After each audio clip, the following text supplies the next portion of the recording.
Good evening. Welcome to California Today. I'm Liang Zhang. Here's a preview of some of today's stories.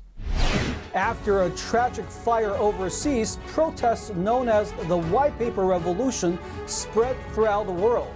Countless people are fed up with the Chinese regime's tyrannical leadership. Twitter's new CEO Elon Musk says Apple is reducing its advertisements on the social media platform. And the widow is suing the Los Angeles district attorney. She says his lax policy on keeping criminals in jails allowed someone out who killed her police officer husband. For the past few days, countless people took the streets to join vigils and protests across the world, including China, Canada, England, and the United States, in what's being called the White Paper Revolution. They are supporting citizens in China after at least 10 people died after being locked in a building fire. NTD's David Lam spoke with those at a California university on Monday night. Democracy now!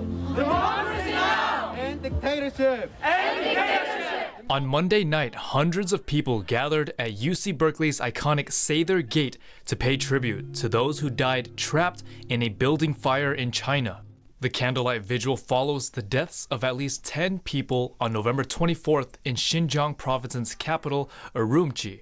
First responders were unable to reach an apartment fire that was left to burn for hours due to the COVID-19 blockade and lockdowns, stemming from the zero-COVID policy set by the Chinese Communist Party, or CCP. The doors are locked due to the zero COVID policy, which is ridiculous.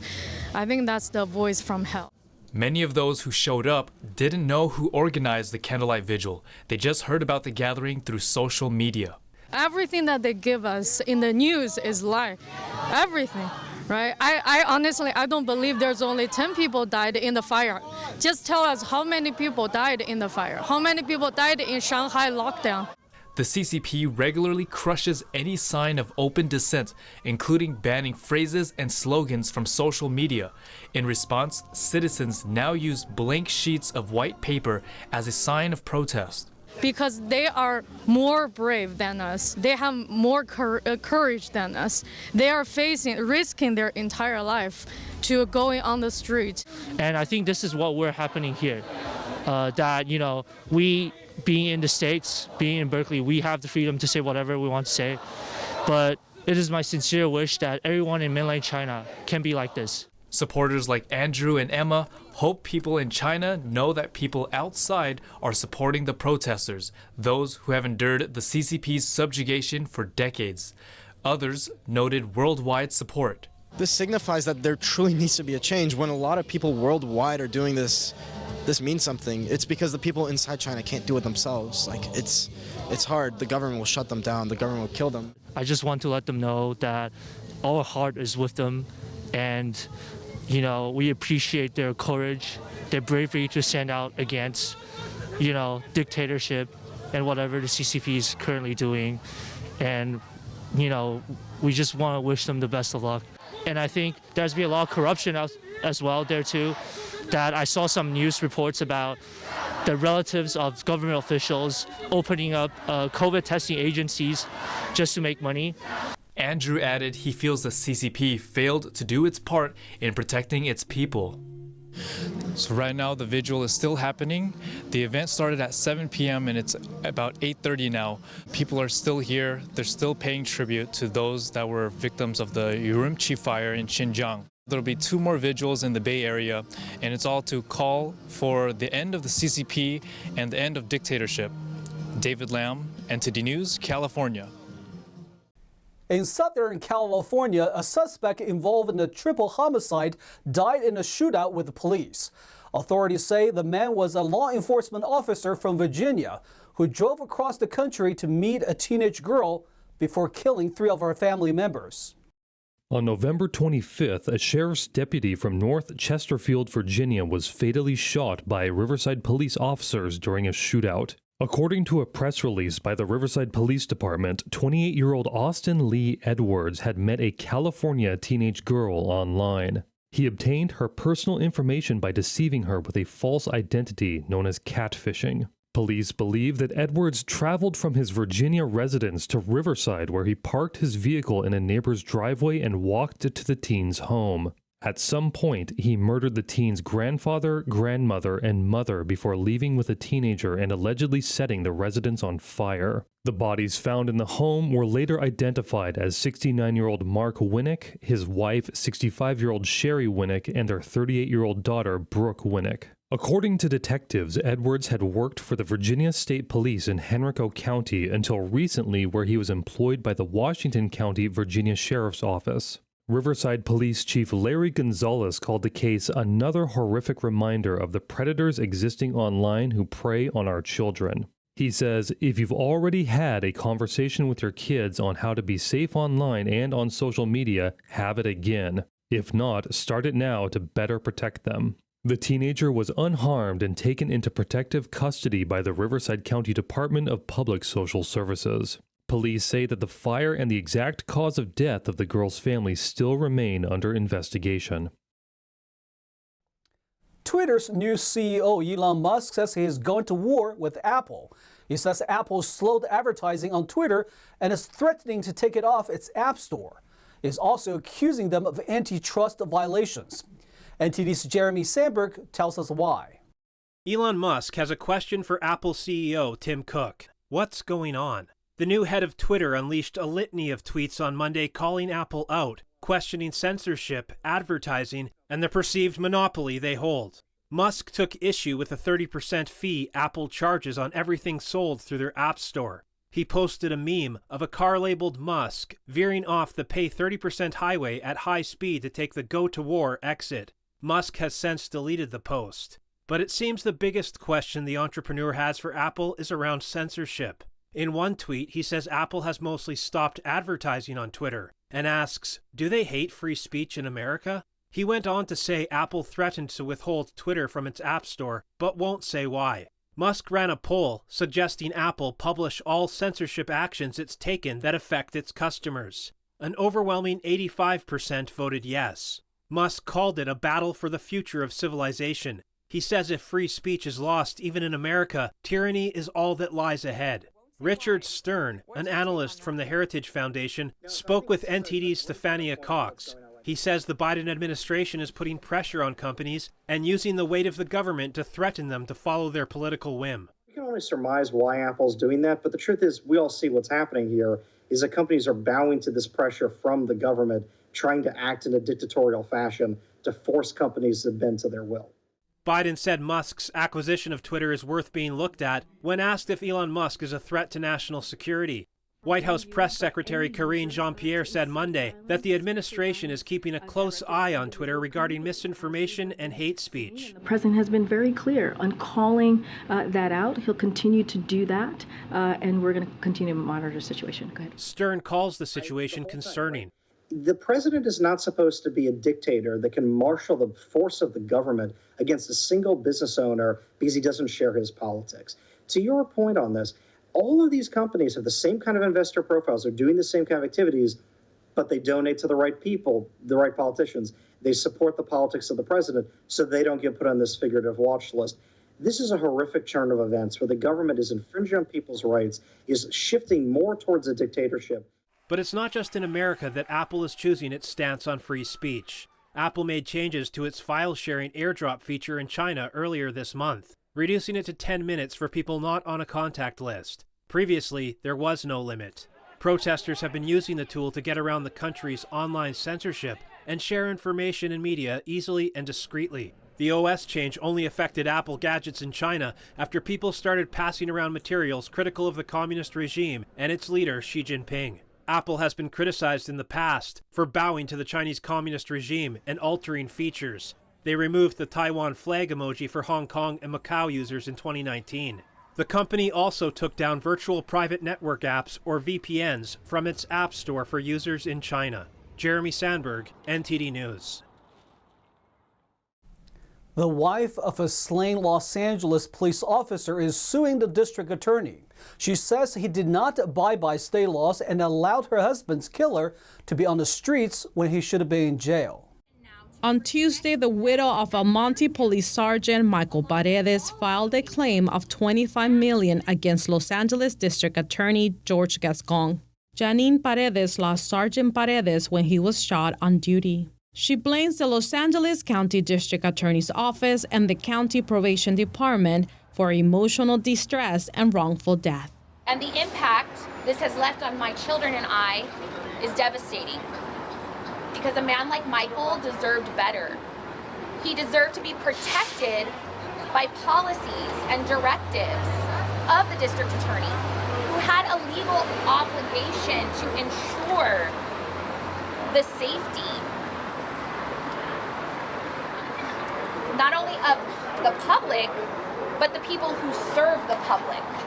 Sergeant Michael Paredes and Officer Joseph Santana responded to a call at a Siesta Inn motel where they were both ambushed and killed by Justin Flores, who later committed suicide.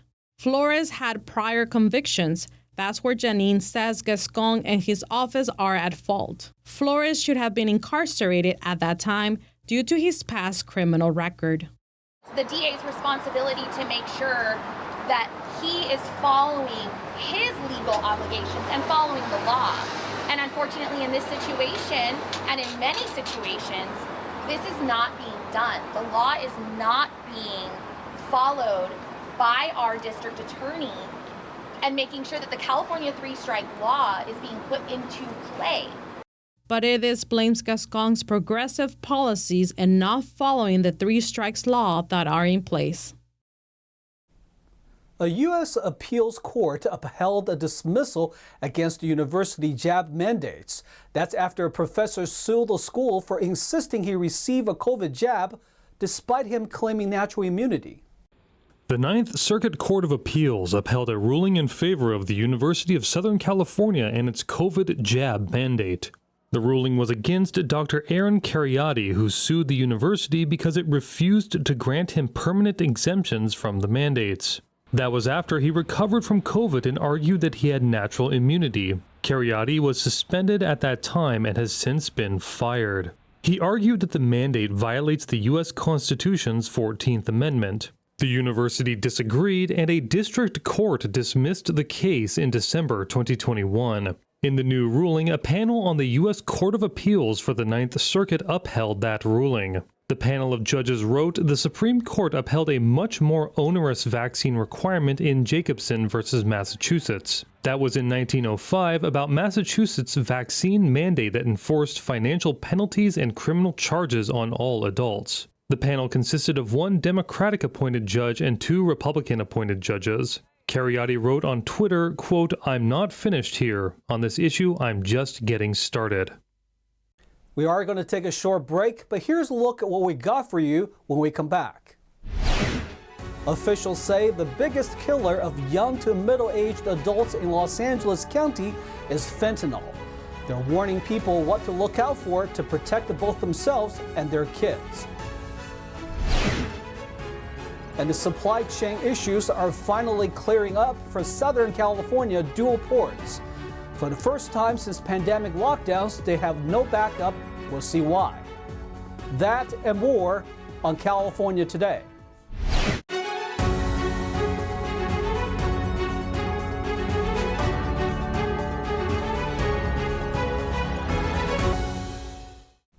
Welcome back to California Today. I'm your host, Liang Zhang. The U.S. Drug Enforcement Administration is warning Angelenos about the major spike in fentanyl poisoning deaths in Los Angeles County. Officials say online sales of counterfeit pills containing the synthetic opioid exploded during the COVID-19 pandemic. According to the U.S. Drug Enforcement Administration, more than 1,600 people in Los Angeles County died in 2021 due to fentanyl overdoses.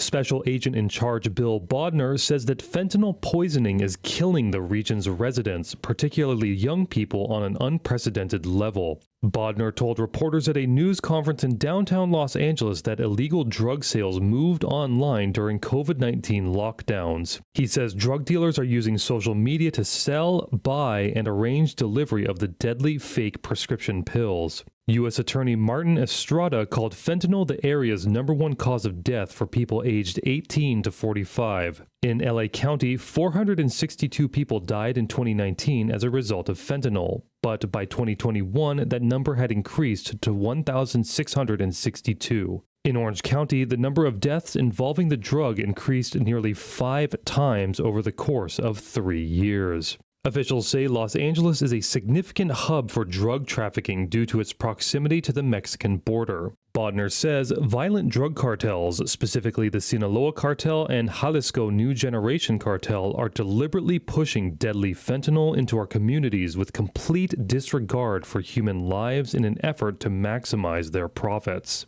In order to combat the fentanyl epidemic, officials say the Overdose Justice Task Force is investigating all fatal fentanyl poisonings. They're also targeting any individuals from within the drug supply chain. The DEA-led program collaborates with local law enforcement to determine if there are circumstances that might lead to a federal criminal prosecution. Officials also urge parents and guardians to educate themselves and their children about both the dangers of fentanyl and the fentanyl-laced drugs being sold on social media. The former warden of an abuse-plagued federal women's prison went on trial Monday. He is accused of molesting inmates and forcing them to pose naked in their cells. Former warden Ray J. Garcia is among 5 workers charged with abusing inmates at the Federal Correction Institution in Dublin, California, and the first to go to trial. 55-year-old Garcia retired after the FBI found nude photos of inmates in his government-issued phone last year. In Oakland federal court on Monday, prosecutors claim Garcia's abuse followed a pattern, starting with compliments, flattery, and promises of transfers to lower security prisons, which finally escalated to sexual encounters. One of the women testified Monday that she started developing romantic feelings for Garcia. The woman, whose prison job was to clean the visitation room, said Garcia told her he knew of several parts of the visitation area that wouldn't be captured by surveillance cameras.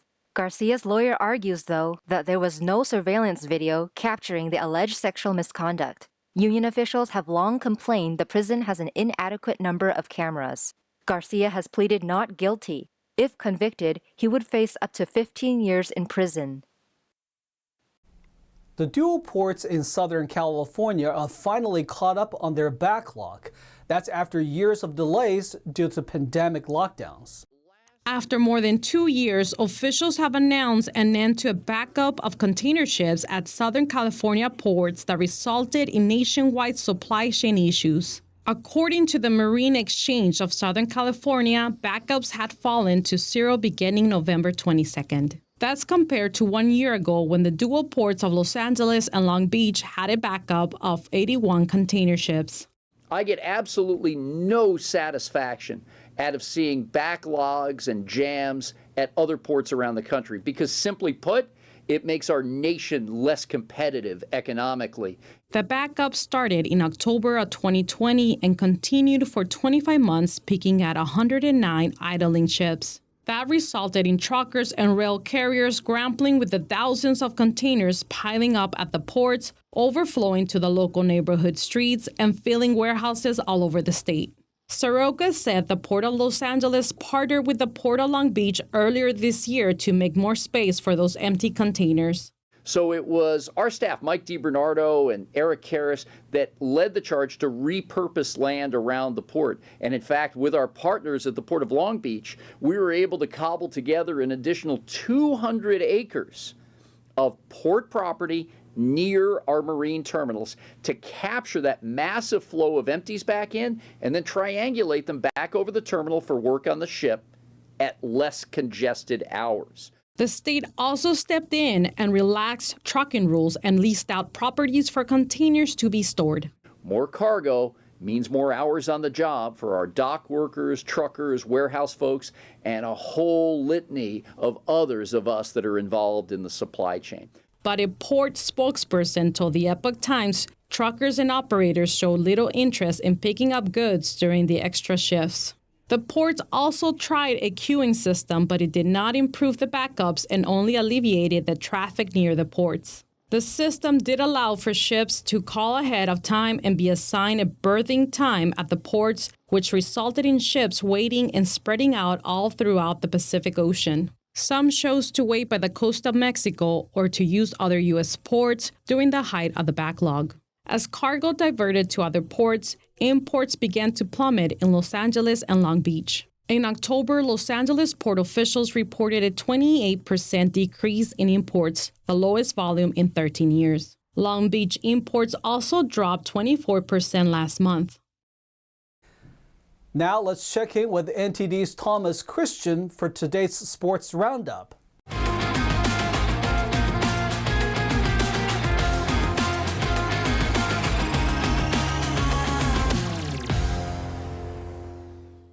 I'm Thomas Christian, giving you the California Today Sports Roundup. Christian Pulisic's 38th minute goal proved to be the difference between Iran and the U.S. men's national team in their last game of the World Cup's group stage.